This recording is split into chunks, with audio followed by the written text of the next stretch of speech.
Bonjour à tous et bienvenue sur Radio SIP, Sales in Progress, le cabinet de développement stratégique et commercial des entreprises performantes. Sun Tzu versus Clausewitz. Pourquoi un tel combat Sun Tzu versus Clausewitz?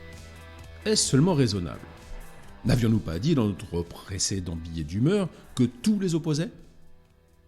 Et pourtant, à nos yeux, cette confrontation a un sens. Les constructions de leurs ouvrages donnent une explication des divergences de stratégie entre le monde du soleil levant et l'Europe. Honneur au plus vieux, Sun Tzu. Ce nom cache de nombreuses énigmes qui risquent de rester irrésolues, à commencer par son existence. Sun Tzu n'existe pas. Ce serait déjà une transformation de Sun Bu. Alors, qui est Sun Bu? Les spécialistes s'accordent sur le fait qu'il serait un puissant chef guerrier. Ouf, enfin un point de consensus. Oui, et voilà, se pose maintenant la question de la date de l'ouvrage rédigé par Sun Bu. Les plus optimistes remontent à environ 650 avant Jésus-Christ. Traditionnellement, on donnait les dates de 550-500. Des analyses de textes démontrent que ce serait plutôt 300. Si le même auteur a signé l'original et les additions ultérieures, il fait montre d'une longévité particulièrement impressionnante. Soyons raisonnables, donc. On peut penser qu'un certain Sun Bu ait rédigé les 13 chapitres aux environs de 300 avant Jésus-Christ et que des disciples aient fait des apports ultérieurs. Concernant Clausewitz, la situation est beaucoup plus simple. La paternité de son œuvre n'est aucunement remise en cause.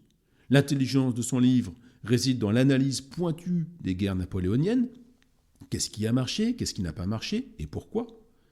La période de rédaction s'étale de 1816 à 1831, date de la mort de l'auteur à 51 ans. L'œuvre est donc inachevée. D'un côté, la Chine et son esprit de groupe. Sun Bu a commencé son ouvrage, il est mort, ses disciples prennent le relais, mais finalement, c'est toujours Sun Bu qui écrit. On a un peu l'impression d'une longue file derrière le premier qui est prête à le remplacer lorsqu'il tombe pour continuer sans faiblir. C'est peut-être pour cela que le temps ne compte pas de la même manière pour eux que pour nous. C'est peut-être pour cela qu'ils avancent implacablement. De l'autre, l'Europe et son individualisme. Von Clausewitz laisse un livre inachevé qui le restera. Personne ne prendra le relais.